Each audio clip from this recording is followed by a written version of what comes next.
Olá, meus irmãos, a graça e a paz do Senhor Jesus estejam com todos vocês. Estamos aqui novamente, fazendo a gravação para poder possibilitar que a palavra da graça, a palavra que nos liberta, na verdade, o Evangelho da graça que já transita para o Evangelho do reino do nosso Senhor, né? Possa chegar até o seu lar, que esse alimento possa ser precioso na sua vida e venha gerar transformação e mudança de mentalidade em tua vida, em nome de Jesus. E é sobre isso que eu quero iniciar esse momento com você. Queria que você abrisse a tua Bíblia ou teu celular aí em Romanos 12. Romanos 12, vamos ver só os versículos 1 e 2. Versículo bem conhecido conosco. Pregamos bastante, ministramos bastante sobre esse versículo, sobre a metanoia do Senhor. E a palavra do Senhor diz assim para nós. É interessante já o início, né? O nome desse versículo é a vida como culto espiritual. Portanto, caros irmãos, rogo-vos pelas misericórdias de Deus que apresenteis o vosso corpo como um sacrifício vivo, santo e agradável a Deus, que é o vosso culto lógico. E não vos amoldeis ao sistema desse mundo, em algumas traduções dizem ao presente século, mas serem transformados pela renovação das vossas mentes, para que experimenteis qual seja a boa, agradável e perfeita vontade de Deus. Amém. O apóstolo Paulo nos exorta aqui a apresentarmos o nosso corpo como sacrifício vivo diante do Senhor. Na verdade, ele faz um chamado para os nossos dons, para o trabalho para com a obra, com aquilo que o Senhor tem colocado para as nossas vidas, e a resposta que nós temos dado ao chamado ministerial que cada um de nós recebemos da parte do Senhor. Nós temos uma visão que cada crente é ministro, então todos foram chamados, sim, para semear, mas também para frutificar e gerar semente para outras pessoas, né?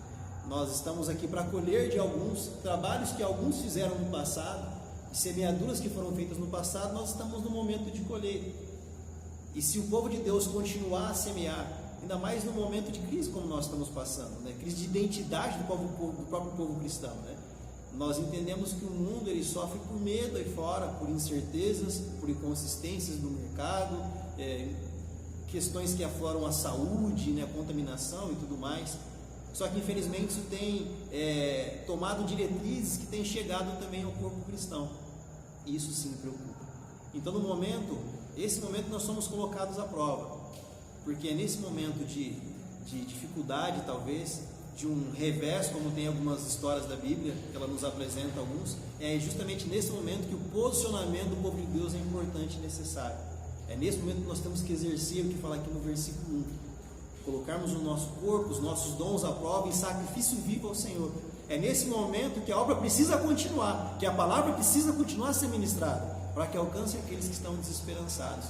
Esse é o nosso chamado. Levar a esperança ao desesperançado, a libertação ao cativo, levar a cura àquele que está enfermo. E nesse momento tem muitas pessoas que estão enfermas de mente e precisam, no versículo 2, renovação através da palavra. Quando o apóstolo fala para que nós não nos amoldemos ao presente século, ele fala o que, na verdade, que ele está falando de um período atemporal. Todos os dias nós não devemos nos amoldar ao presente século. O que o presente século está trazendo para nós hoje? Um ambiente de medo, um ambiente de incertezas e circunstâncias que são contrárias aos preceitos cristãos, de não compreender o que será os próximos meses, os próximos dias, mas você não pode amoldar sua mente quanto a isso. Isso é engano do diabo. Tudo que é moldado pelo mundo faz parte do maligno. Mas você, como cristão, como aquele ser celestial que você é, chamado, gerado pelo Senhor Jesus, eu creio que o Espírito Santo que te chamou é o mesmo Espírito que te capacita e que em nome de Jesus te dá sabedoria e revelação para que você não se amolde ao presente século, às circunstâncias que estão acontecendo, mas que você, em nome de Jesus, possa ter revelação da palavra e ela possa transformar a cada dia o teu jeito de ser, transformar a cada dia, renovar o teu espírito, sabe, trazer um alimento espiritual novo a cada dia, trazer esperança, força, ânimo. Nós precisamos de ânimo. O povo de Deus precisa estar cada vez mais confiante, e é nesse momento que nós somos chamados para frutificar e prosperar essa geração. Nós temos esse chamado para essa terra, para essa nação, e nós vamos trabalhar sobre isso, sobre circunstâncias, sobre testes. Hoje a palavra que nós vamos ministrar hoje fala sobre testes, ou seja, aquilo que as circunstâncias demonstram e qual a nossa resposta como cristão diante de tudo isso. E que você fechasse seus olhos Vamos orar nesse momento. Pai amado, nós apresentamos, Senhor, o nosso corpo ao Senhor como sacrifício vivo. Nós declaramos que nós entregamos o nosso corpo, o nosso espírito, nossa alma ao Senhor, Deus, de maneira racional. Nós sabemos o que nós estamos fazendo, porque o Teu Espírito Santo, Deus, é quem direciona as nossas vidas, Senhor. Nós temos esse entendimento que nós descansamos no Teu cuidado, no Teu favor. Pai, nós não queremos ir simplesmente por ações de justiça própria, Pai, por esforço próprio, por direcionamento próprio. Como um vento que bate em qualquer lado a gente é jogado. Não, Senhor. Nós sabemos para onde nós vamos, porque nós somos direcionados pelo Teu Espírito Santo. Pai, desperta o Teu povo nesses dias, para que não se amolde para as circunstâncias do presente século, mas que em nome de Jesus, Senhor, possam ter revelação de quem são, revelação de identidade. Nós temos ministrado sobre isso esses dias, Senhor. O entendimento é a revelação de quem nós somos em nível espiritual, filhos do Deus Altíssimo, Senhor, chamados para frutificar, para prosperar, Pai, para gerar nessa geração, Senhor. Pai, nós somos chamados para gerar frutos e frutos que prevaleçam, Deus. Esse é o nosso chamado.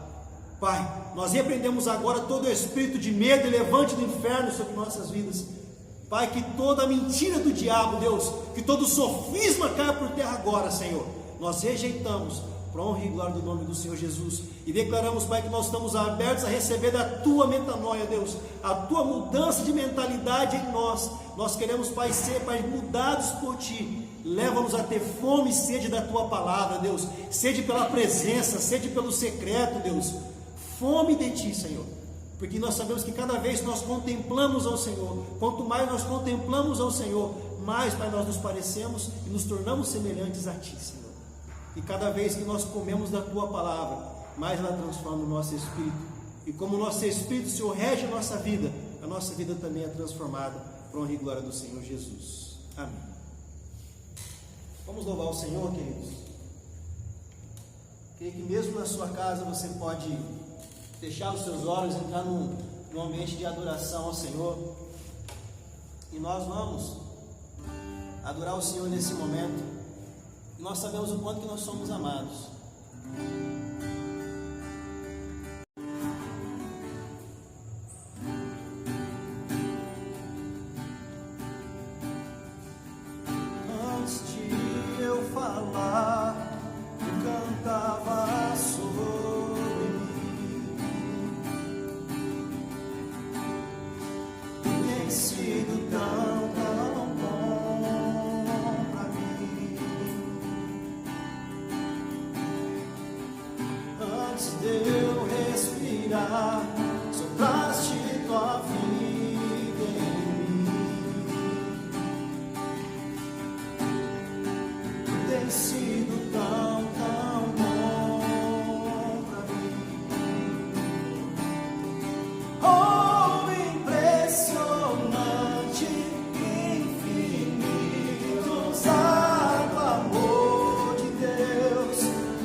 obrigado, Senhor, por sabemos que nós somos amados, Senhor. Nós reconhecemos, Senhor, que nós somos amados, que nós somos gerados em Ti, Senhor.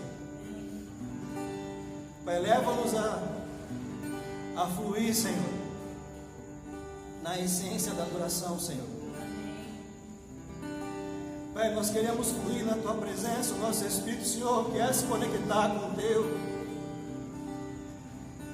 Pai, dá-nos fome e sede pelo secreto, pela sede do secreto, pela sede da presença, pelo fluir do Espírito Santo, pelos momentos que nós temos a sós contigo, Senhor. Pai, nós queremos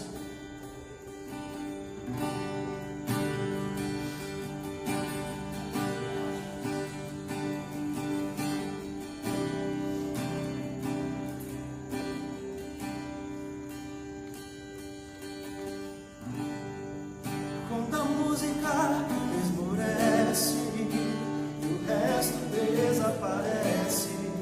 Simplesmente a Ti me achego, ansiando oferecer algo de valor, abençoar Teu coração. Quando a música esmorece, o resto desaparece. Simplesmente a Ti me achego, ansiando oferecer algo de valor, para abençoar Teu coração.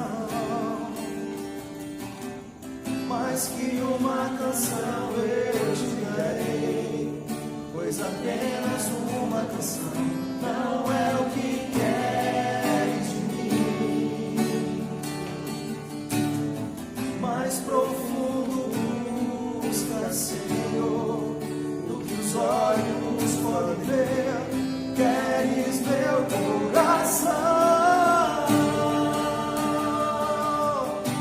Estou voltando à essência da adoração, e a essência és Tu, a essência és Tu, Jesus. Oh, me perdoa pelo que eu fiz dela, pois a essência és Tu, a essência és Tu, Jesus.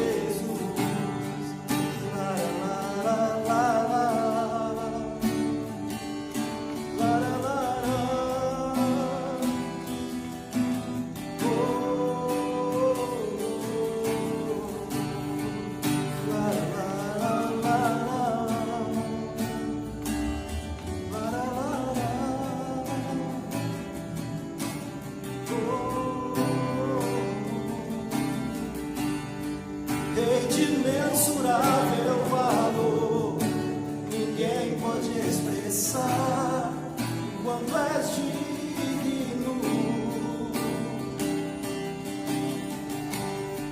Embora eu seja pobre e fraco, tudo que tenho é Teu, cada fôlego meu é de imensurável, valor, ninguém pode expressar quanto és digno. Embora eu seja pobre e fraco, tudo que tenho é Teu, cada fôlego meu. Mais que uma canção eu te darei, apenas uma canção não é o que queres de mim. Mais profundo busca, Senhor, do que os olhos podem ver. Queres meu coração. Estou voltando à essência da adoração.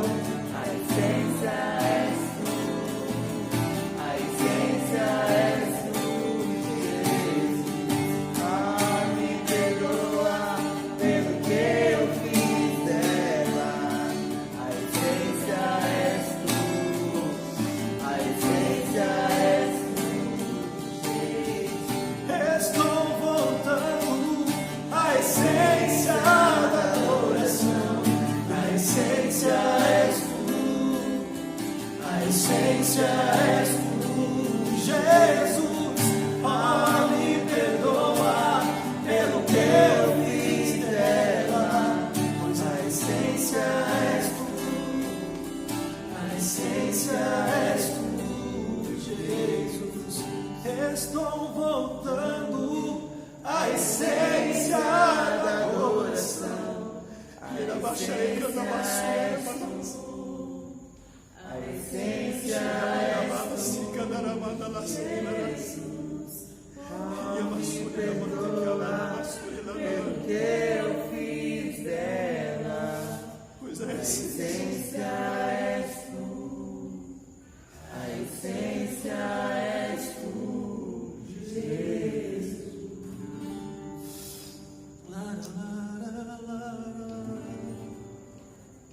Nós chamamos, Senhor, louvado seja o teu nome.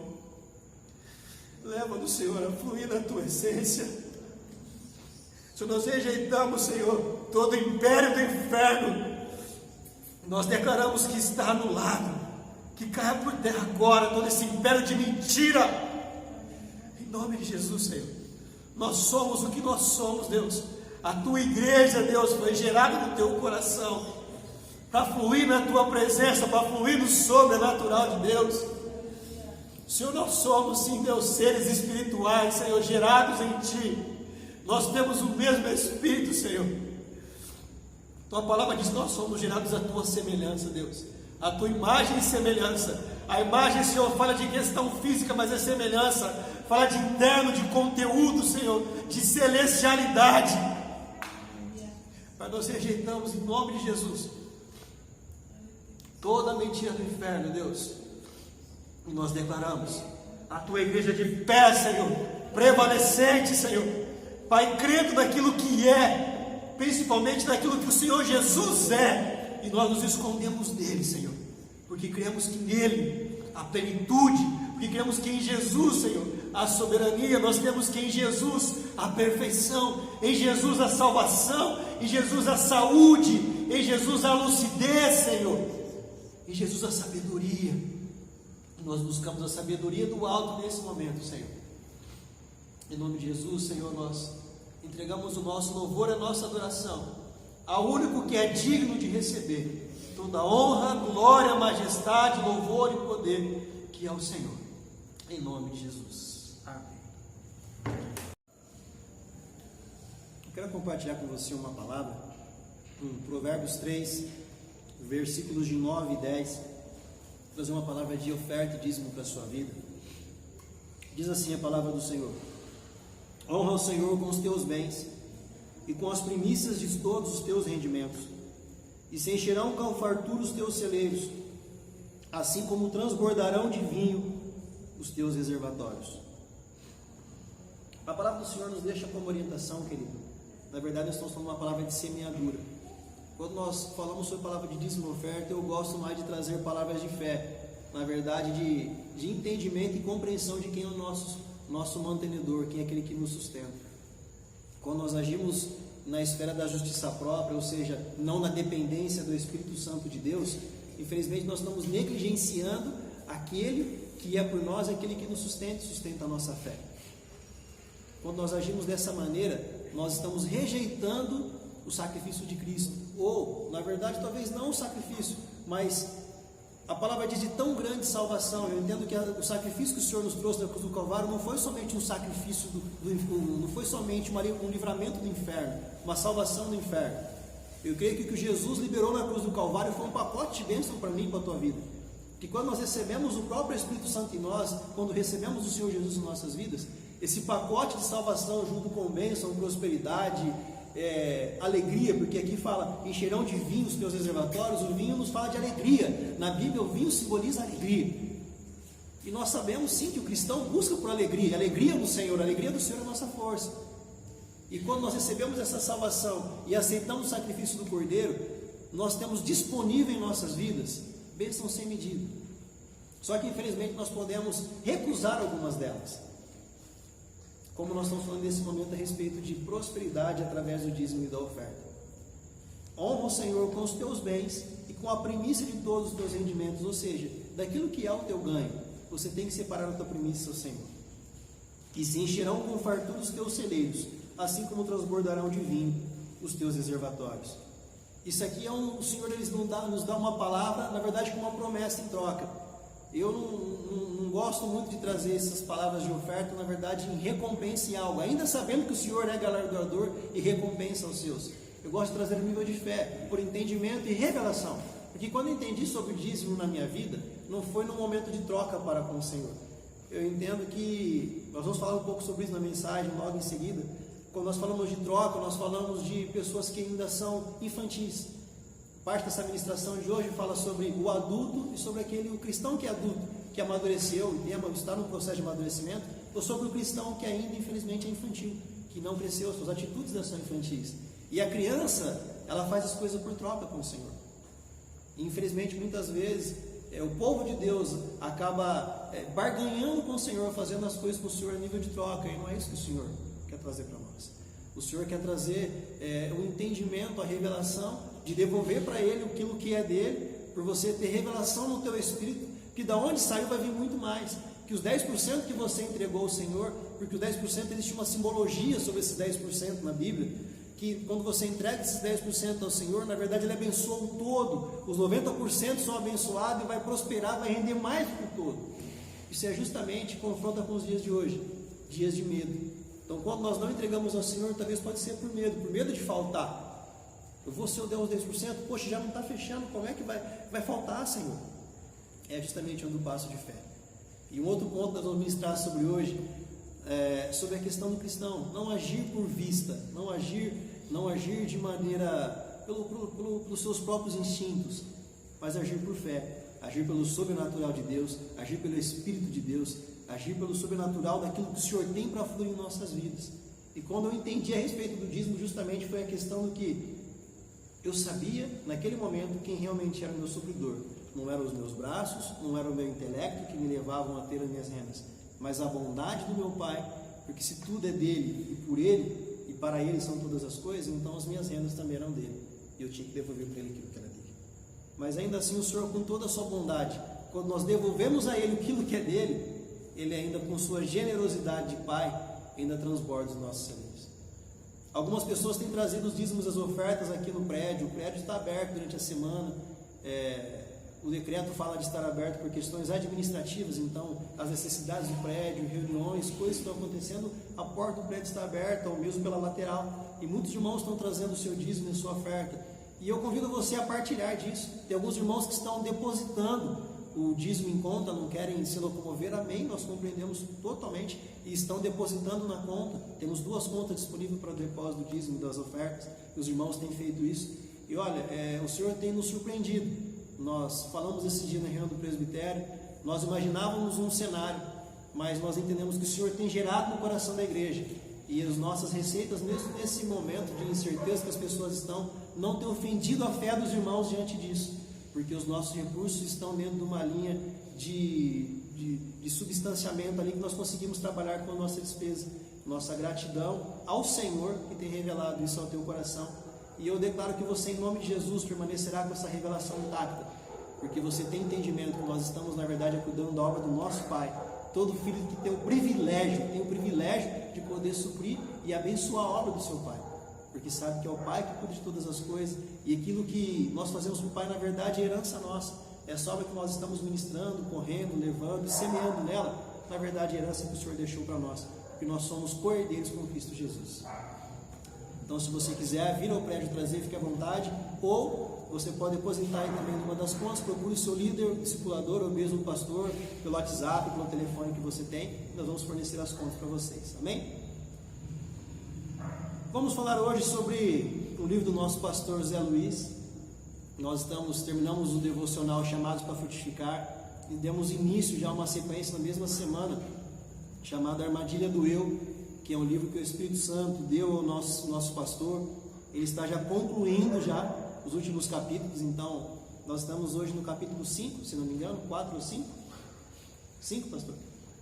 E temos ainda então 16 dias adiante para sermos ministrados pelo Espírito Santo, Na verdade, quando nós fomos escolher o livro dos 21 dias que nós fizemos o chamado para frutificar, nós faríamos ou a armadilha do eu ou o chamado para frutificar. E nós optamos primeiro para o chamado para frutificar e agora para a armadilha do eu. E nós entendemos que, na verdade, o Espírito Santo nos tinha nos direcionado dessa maneira mesmo, para que nós fôssemos edificados com aquele livro do pastor Wilson e agora complementados com essa obra que o Espírito Santo tem entregue para o nosso pastor Zé Luiz, que vem complementar os estudos dos dias anteriores, né? E o capítulo de hoje que nós vamos fala sobre testes, circunstâncias alheias que amoldam, né, todo o nosso viver e nos levam a tomar alguns tipos de atitude, tomar decisões em nossas vidas. Esse livro que o pastor escreveu, ele é baseado, é pautado no livro de Ruth. Nós vamos ler nesse momento parte, né, do livro, fala do capítulo 1, do versículo 14. Fala, na verdade, sobre Noemi. Vou parafrasear para você aqui. Fala sobre Noemi, que ela estava em Moabe e ela soube que o Senhor tinha visitado o seu povo lá em Belém, e o Senhor estava provendo grandes colheitas novamente. Então ela se aprontou, ela estava lá na terra de Moabe, né, com suas noras, Ruth e Orfa, e elas pensaram em voltar para casa. Para você entender um pouco do contexto, vou adiantar um pouco para você entender o decorrer do livro, o decorrer desse capítulo de hoje. Noemi morava em Belém, junto com seu esposo Elimeleque e seus 2 filhos.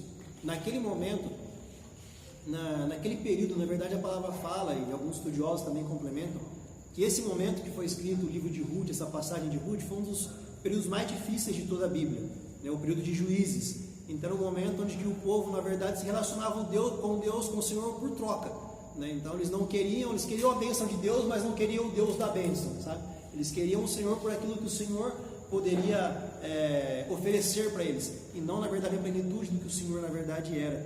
Então o povo se arrependia, mas logo voltava a pecar de novo, se arrependia, depois novamente voltava a exercer atividades ou atitudes inconsistentes com a vontade do Senhor.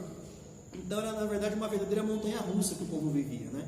Então, infelizmente, naquele período, vamos entender dispensações diferentes, nós não estamos falando de dispensação da graça, naquele momento era uma outra dispensação. O Senhor, ele recompensava o seu povo pela atitude do seu povo, realmente.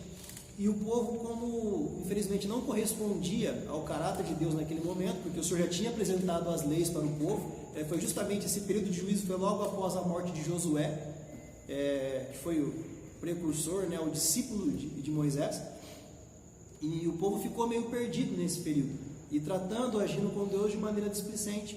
Então, infelizmente, houve grande fome naquele momento, na terra que eles estavam em Belém. Só que é interessante que eles já tomaram uma atitude totalmente irracional, né? Noemi, Elimeleque, sua esposa e seus 2 filhos, no momento que eles estavam na terra deles, com o povo deles, com o Deus deles, eles optaram por sair para uma terra alheia, foram para Moabe, porque imaginavam que lá não tinha fome. E no momento de uma circunstância como esta, no momento de dúvidas, de incertezas, eles tomaram uma decisão na vida e preferiram mudar de lugar.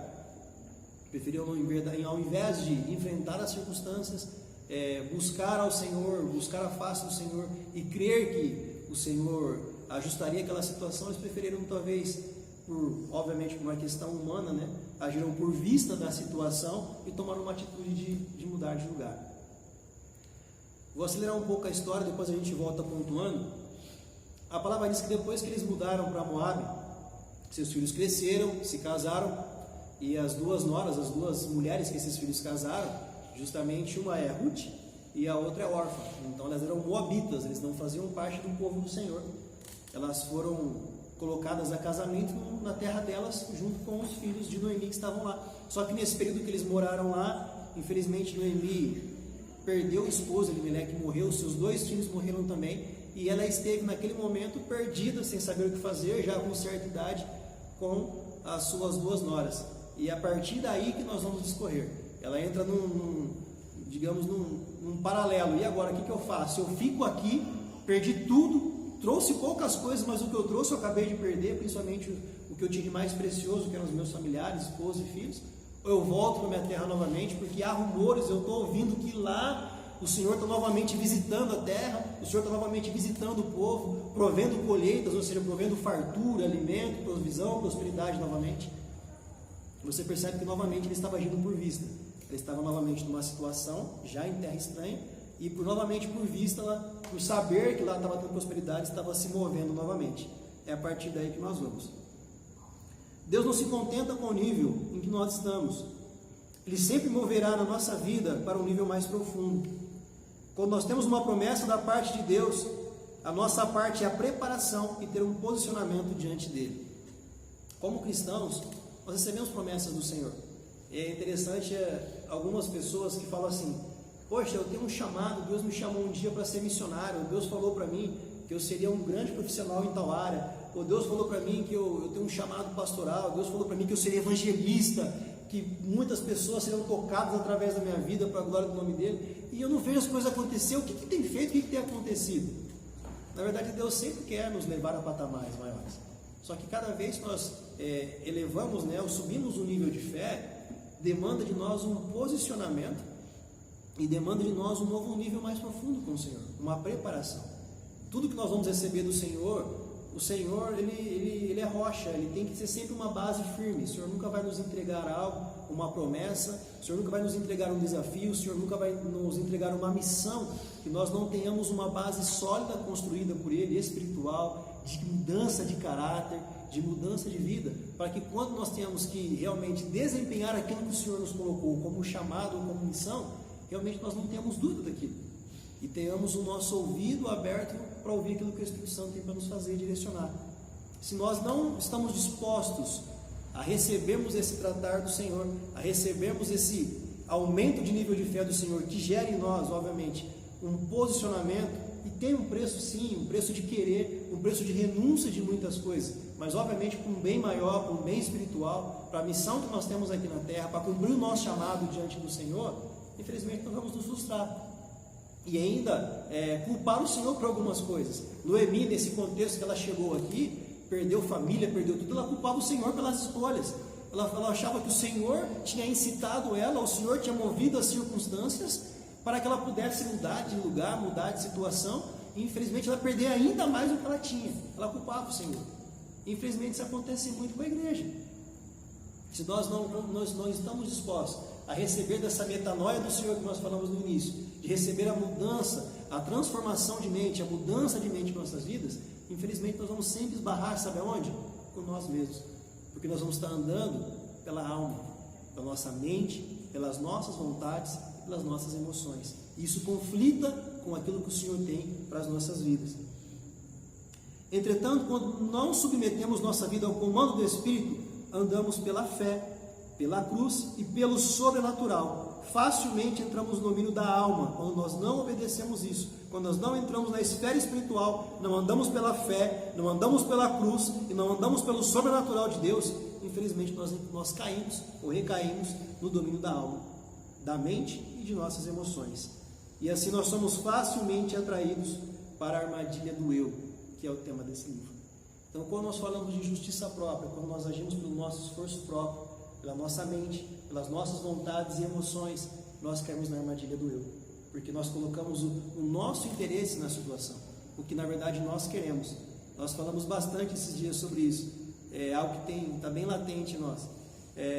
Tem muitas pessoas querendo fazer coisas para Deus, mas poucas pessoas querendo realmente fazer a vontade de Deus. Então, quando nós queremos fazer coisas para Deus, nós estamos usando justamente nossa mente, as nossas vontades, porque eu quero fazer, e as nossas emoções. Só que eu emprego uma limitação quanto a isso. Em determinado momento que eu preciso mudar de estágio espiritual, eu preciso receber o metanoia do Senhor, eu preciso de uma mudança, uma transformação na minha vida, eu não quero, porque eu sei que às vezes andar no sobrenatural, andar pela cruz e andar por fé, vai exigir de mim renúncia em alguma coisa. Sabe aquele Senhor, amém, eu recebo, eu quero, mas até tal ponto, daqui para lá o Senhor não coloca a mão. O Senhor nos quer por inteiro para conseguir fazer o que Ele tem para fazer em nossas vidas, em nome de Jesus. O livro de Ruth começa a partir dessa decisão almática, então, na qual os olhos da família de Noemi perceberam a facilidade de viver em Moabe, sem passar pela pressão do aprendizado da dependência. Eu creio que muitos, você que está ouvindo aí, acho que não existe cristão, não existe qualquer pessoa que não tenha passado por um momento de pressão em suas vidas. A diferença é que aquele que já aceitou o Senhor Jesus como o Senhor e Salvador, que recebeu o Espírito Santo dentro de si, o momento de pressão, o Senhor usa, na verdade, para nos trazer ensino, para nos trazer mudança. O Senhor sempre aproveita um momento de dificuldade em nossas vidas para mudar algo em nós, para trazer um momento de bênção. Aquele momento que eles estavam vivendo aqui, Noemi vivia, e chegou num momento de fome em sua terra, onde ela resolveu mudar, na verdade ela poderia ter esperado o Senhor trazer a bênção. Porque em toda a história bíblica, o Senhor, sempre que o povo de Deus passou por um momento de dificuldade, sempre em seguida veio a bonança do Senhor, sempre em seguida veio a provisão do Senhor. Nunca houve uma necessidade extrema. Então, na verdade, o que falta é a falta de comprometimento e visão do povo de Deus, para realmente entender a bênção, a provisão no momento de dificuldade. O pastor Luiz fala muito sobre isso a respeito de pressão. Ele fala que pressão, momento de pressão, gera poder.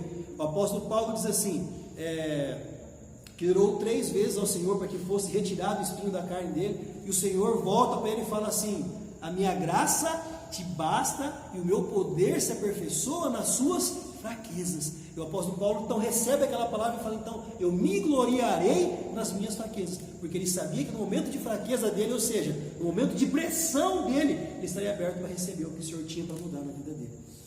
Então talvez quanto maior a dificuldade, maior o ambiente de pressão, mais nós somos gerados, mais nós somos mudados. O pastor Luiz ele traz o exemplo, por exemplo, do feijão, da carne de panela. Você vai colocar na pressão para ela cozer mais rápido. Então a pressão ela gera aquele fogo, aquela pressão, aquela ebulição, aquele calor gera transformação. A carne ela sai do estado e vai para outro, o feijão sai do estado e vai para outro. Então quando nós passamos um momento de pressão, um momento talvez de angústia, de dificuldade, como nós estamos vivendo hoje, muitas pessoas estão angustiadas, estão com medo, estão com incertezas, muitos cristãos estão com problema de mente. Esses dias eu conversei com um amigo que conhece Jesus, está um pouco afastado dos caminhos do Senhor, está afastado. Ele estava de férias por alguns dias, mas ele estava tomando um remédio tarja preta para a mente, porque ele estava, essa questão de coronavírus, disseminação de vírus, ele estava ficando angustiado, vendo os filhos em casa, com medo dos filhos morrerem, estava num momento de pressão, mas não estava olhando com a ótica correta. Infelizmente nós não temos esse olhar para o Senhor nesse momento. Muitos, inclusive o povo de Deus, podem estar recebendo essa pressão nesse momento, mas podem estar sucumbindo, podem estar olhando para a situação, podem estar ficando enfermos de mente, podem estar entrando numa dificuldade emocional absurda, num abalo emocional absurdo, estão andando na verdade de maneira almática e não pelo Espírito, não estão andando por fé. Mas aqueles que permanecem no Senhor sabem que no momento de pressão, como diz o salmista, né? Para onde virá o meu socorro? Né? Eu olho para o monte, aonde virá o meu socorro? Porque o meu socorro vem do Senhor que fez os céus, o mar e a terra. Então, no momento de dificuldade, nós olhamos para o alto, olhamos para o Senhor. No momento de pressão, nós olhamos para o Senhor. No momento de crise, nós olhamos para o Senhor, porque quem pode mudar esse ambiente é somente o Senhor. É por isso que nós estamos no momento de posicionamento da parte dos filhos do Senhor. E o Senhor clama para que nós possamos, em nome de Jesus, nos posicionarmos como filhos dele, clamando por essa geração, clamando pelo próprio povo do Senhor, clamando por esse mundo. Eu entendo que para com os filhos Deus age com amor, mas para com o mundo Deus age com misericórdia, porque eles não conhecerem do amor do Senhor. Deus então creio que não age com misericórdia para com o filho, que quem é pai sabe, um pai age com o filho com amor, mas para com o mundo nós clamamos por misericórdia, para que nesse momento de dificuldade também eles possam conhecer o amor do Senhor. Na verdade, nós fizemos um estudo esses dias sobre o fim dos tempos, e nós falamos sobre os 4 cavaleiros do Apocalipse, e falava-se também sobre o cavaleiro branco, né, da mensagem do Evangelho que já foi lançado por aí, e fala também sobre o cavaleiro amarelo, que simboliza a morte, fala sobre pestilência e tal, e nós estamos falando que justamente nos lugares onde esses cavaleiros mais assolam o mundo, é o lugar onde o Evangelho, na verdade, mais se estende. Por quê? Voltamos para o apóstolo Paulo. São pessoas talvez que estão em um momento de pressão. Em momento de pressão, as pessoas precisam de um Salvador. E eles buscam ao Senhor nesse momento. E a salvação em massa acontece. Infelizmente, em lugares que talvez não são acometidos por pressão ou por dificuldade, o Evangelho não é buscado, porque as pessoas se tornam autossuficientes e caem na armadilha do eu, caem nesse engano. E nós estamos num momento, por exemplo, onde o mundo todo está sendo assolado pela essa questão do vírus, com uma atmosfera de mentira a nível global, mas é nesse momento que nós temos também que o Senhor tem preparado o nosso chamado, tem aflorado o nosso espírito, e que o Senhor vai trazer para fora essas pessoas que estão necessitadas de receber a palavra do Evangelho. Eu creio que muitos estão sedentos, e é nesse momento que o povo de Deus não pode esconder. Nós temos justamente ir para fora, para levar a libertação àqueles que estão cativos. Houve então fome em Belém, mas o importante destacar é que o nome Belém em hebraico chama-se casa de pão. Em hebraico fala-se Bet-Lehem, e significa casa de pão. Então, ou seja, eles estavam com fome na casa de pão. Olha que negócio estranho. Então Noemi morava em Belém, chama casa de pão, e lá teve fome. Ou seja, existia um nome figurativo que o Senhor tinha dado, como casa de pão, eu creio que como uma mensagem que, como vai faltar pão na casa de pão? Talvez pode diminuir os recursos, mas extinguir a provisão jamais. Eu creio que o povo do Senhor às vezes passa por restrição, por dificuldade, mas extinguir a provisão jamais Deus vai deixar. A palavra diz que eu nunca vi um justo passar fome, nem um filho do justo